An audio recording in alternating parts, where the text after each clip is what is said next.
Assalamualaikum. Waalaikumsalam. Oh, ya silakan masuk. Silakan duduk, Mas. Dengan Mas siapa ya? Saya Mas Abdillah. Oh, Mas Abdillah. Ya, Mas Bu. Abdillah, bagaimana kabarnya? Alhamdulillah, Bu. Baik. Ibu sendiri bagaimana, Bu? Oh, saya alhamdulillah baik juga, Mas. Mas Abdillah kesini dengan siapa ya? Saya kesini sendiri, Bu. Oh, sendiri naik apa, Mas? Naik Grab. Oh, naik Grab. Sebelumnya Mas Abdillah ini tahu saya dari mana ya? Saya tahu Ibu itu dari sosial media seperti WhatsApp, terus Facebook dan lain sebagainya, Bu. Banyak promosi mengenai tentang Ibu sendiri lah. Oh, jadi tahu saya itu dari sosial media ya, Mas? Iya. Oh iya. Sebelumnya Mas Abdillah ini sudah pernah melakukan proses konseling sebelumnya atau belum? Belum, Bu. Mau baru sekarang ini. Oh, baru sekarang ini. Ya, jadi gini ya Mas, dalam konseling itu ada 4 asas konseling. Yang pertama adalah kesukarelaan. Mas Abdillah sendiri datang ke sini dengan niat Mas sendiri atau dari dorongan orang lain? Saya dari diri saya sendiri, Bu. Soalnya kan saya mempunyai masalah, terus saya belum bisa mengontrol diri saya sendiri. Nah, saya datang ke Ibu itu ingin menyelesaikan masalah di diri saya sendiri. Oh iya, selanjutnya ada keterbukaan. Jadi selama proses konseling, Mas Abdillah itu harus terbuka dengan saya karena saya kan konselornya dan Mas Abdillah kan konselingnya.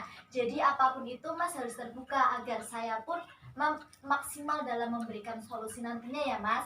Untuk selanjutnya adalah kenyamanan. Kenyamanan ini Mas Abdillah nyaman nggak dengan saya di sini? Saya nyaman, Bu. Soalnya kan bisa cerita atau bisa mengeluarkan permasalahan saya kepada Ibu supaya saya dapat solusi atau bisa memecahkan masalah yang ada di diri saya sendiri, Bu. Ya, selanjutnya untuk yang keempat itu ada kerahasiaan. Jadi kerahasiaan ini Mas percaya enggak dengan saya? Saya juga percaya dengan Mas karena Mas kan konseling saya dan saya konselornya. Jadi Mas harus percaya kepada saya. Saya itu tidak akan membeberkan atau membocorkan rahasia apapun yang nantinya akan menjadi permasalahan Mas yang akan diselesaikan kita bersama, seperti ya Mas. Berarti Ibu kan ada 4 asas ya, yang terakhir tadi kerahasiaan. Nah, berarti saya dijamin rahasia, Bu. Kalau saya cerita yang ada masalah yang ada di diri saya sendiri, itu dijamin rahasia oleh Ibu. Oh iya, tentu saja untuk asas ini tentu saja saya sendiri tidak akan membeberkannya Mas, karena itu kan juga salah satu ada dalam etika konseling ya Mas, seperti itu. Sebelum memasuki proses konseling, diri saya cuma ada waktu 10 menit untuk proses ini. Gimana Mas? 10 menit. Ya, kalaupun misalnya nanti masalahnya belum selesai, kita bisa lanjut di lain kesempatan atau lain hari, seperti itu ya Mas? Iya, Bu, Ya. nggak apa-apa. Kalau boleh tahu masalahnya seperti apa ya Mas? Ya, Bu. Saya mulai dari awal dulu ya, Bu. Iya. Saya kan mempunyai seorang kekasih. Nah, kekasih saya itu mempunyai pasangan lagi. Sepertinya itu seperti ya saya itu nggak dianggap seperti dikasih hadiah, padahal dia sering banget seperti dengan saya. Oh, jadi Mas itu punya seorang kekasih, tapi Ya. ternyata kekasihnya Mas itu punya pasangan lain selain Mas gitu. Ya, jadinya saya merasa tak sanggup atau diremehkan atau bagaimana lah terhadap kekasih yang saya cintai itu. Kalau boleh tahu permasalahan ini sejak kapan ya Mas? Saya sudah lama, Bu, sudah 3 bulan atau 4 bulan yang lalu. Berarti sudah cukup lama ya Mas. Ya. Jadi yang Mas harapkan itu bagaimana nantinya? Yang saya harapkan ke sini itu kan supaya bisa plong atau bisa tenang untuk menghadapi masalah yang diri saya sendiri. Soalnya kan saya mau cerita ke tetangga atau ke teman saya itu belum pasti. Ada asas yang keempat itu rahasia. Takutnya saya mau cerita kepada teman-teman saya itu nggak dijamin kerahasiaannya, makanya saya kesini. Oh iya, tadi kan Mas cerita bahwa pasangan Mas itu bisa dikatakan selingkuh ya Mas, seperti Iya. itu. Lah, apakah Mas Abdillah ini masih mencintainya Sedangkan kan pacar atau kekasih mas itu kan sudah selingkuh. Ya, aslinya saya masih Bu, akan tetapi saya tetap ada pengkotaan dalam sebuah perasaan gitu. Oh, jadi mas itu sebenarnya masih mencintai. Hmm. Lah, emang mas tahu pacar mas selingkuh itu dari mana?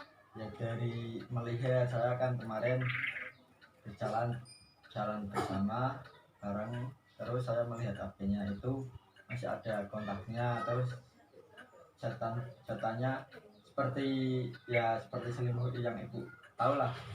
Oh, jadi memiliki perasaan terhadap laki-laki lain. Iya. Ini kan saya melihat itu, saya merasa nggak dianggap, diremehkan, dan lain sebagainya lah mas. Pokoknya saya kan sebagai lelaki kan mempunyai harga diri juga Bu, mengenai hal tersebut. Terus alasan mas masih bertahan apa? Kan pasangan mas sudah selingkuh, sudah menyakiti hati mas sendiri. Ya, saya terserah aja ya Bu mengenai itu ya. Yang pertama, saya dengan kekasih saya itu enggak, ya suka senang dan cinta, akan tetapi cintanya itu lebih Bu dari, saya mempunyai rasa sendiri, yaitu melas itu kasihannya itu lebih besar dari rasa senang dan cinta.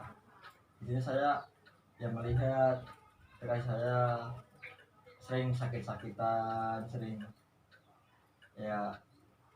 mengalami sendiri, dan kayaknya ada banyak masalah yang dihadapi kasihku pada bulan.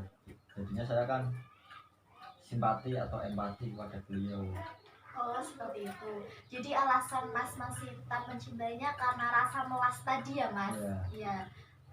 Kalau mas kan ini sudah tahu ya mas, kalau misalkan kasusnya selingkuh, kenapa kok masih dipertahankan, itu gimana? Apakah dengan dasar cinta itu semua masih bisa dipertahankan? Insya Allah saya mempertahankan dengan relasi itu karena saya yang pertama memang ingin menjaga dia, mendidik dia dalam segi agama dan lain sebagainya, supaya yaitu mudah untuk ingat dan menjalankan ibadah sesuai yang diperintahkan Allah. Soalnya saya sendiri ini mengetahui bagaimana kekurangan atau kelebihan dari kekasihku, dan di sini kan saya berusaha, walaupun rintangan begitu besar, ombak begitu besar, saya tetap akan menerjuni hal itu. Berarti mas sendiri itu sebenarnya masih ingin memperjuangkan si pasangan mas tadi gitu. Tapi saya takutnya itu beliau melakukan seperti itu lagi pada saya, jadi saya waspada gitu, belum terjadi lagi. Jadi yang dikhawatirkan mas, kalau semisal nanti sudah baikan pasti akan terjadi seperti itu lagi. Iya, saya takut seperti itu ya terjadi lagi. Oh iya, jadi begini mas, tadi kan mas sendiri bilang kalau semisal mas sangat mencintainya dan ingin membimbingnya karena alasan melasnya tadi ya mas. Kalau saran saya sih seperti ini mas, kalau semisal mas Abdillah ini benar-benar masih mencintainya dan memiliki rasa melas, sebaiknya mas berusaha menjadi sosok terbaik dalam hidupnya. Karena apa? Karena si pasangan mas tadi mungkin kenapa bisa memiliki pasangan lain selain mas, mungkin karena kurangnya rasa kenyamanan, kurangnya rasa kepedulian yang mas berikan. Mungkin mas bisa lebih sabar lagi, bisa lebih menghadapinya dengan hati yang tenang. Kan perempuan tidak semua berpikir dengan logika ya mas, ada juga berpikir dengan perasaan gitu. Jadi tergantung masnya. Kalau semisal masnya memang masih ingin mempertahankan hubungan tadi, ya mas harus lebih sabar lagi, harus lebih tabah menjalani masa-masa yang sulit ini. Saya yakin kok Mas Abdillah pasti bisa menemukan jalan terbaiknya nanti. Seperti itu. Jadi tergantung dari Mas Abdillahnya. Kan Mas Abdillah sudah mengetahui realitanya seperti apa kan, pasangan Mas selingkuh. Kalau Mas masih ingin mempertahankan hubungan tersebut, otomatis Mas harus lebih bersabar lagi dan harus bisa membimbing kekasih Mas menuju jalan yang lebih baik lagi. Di situ peran Mas harus lebih sabar lagi. Seperti itu. Ya, berarti intinya saya harus bersabar, harus mendoakan terlebih dahulu pada kasih relasinya yang aku cintai. Ya begitu Mas. Berhubung waktunya sudah hampir 10 menit lebih ya Mas. Ya, Kalau gitu proses konseling pada kali ini dicukupkan dulu ya. Nanti kalau semisal Masnya masih merasa kurang, bisa kita lanjut di lain hari, nggak apa-apa ya Mas? iya Bu, nggak apa-apa, nanti saya konfirmasi lagi ke rumah ibu atau ke nomornya ibu. Iya Mas. Jadi, begitu yang bisa saya sampaikan dan saya berikan bantuan seperti itu. Kalau semisal masih ada yang masih mengganjal dan masih perlu digali lagi permasalahannya, nanti bisa datang lagi ke tempat saya. Seperti itu ya Mas? Ya Bu, saya pribadi mengucapkan terima kasih Bu atas Iya bantuannya yang sama-sama telah Mas. ibu berikan sehingga saya dapat menyelesaikan mendapatkan solusi Iya. untuk diri saya sendiri. Iya. Saya pamit dulu ya Bu. Iya, terima kasih Mas.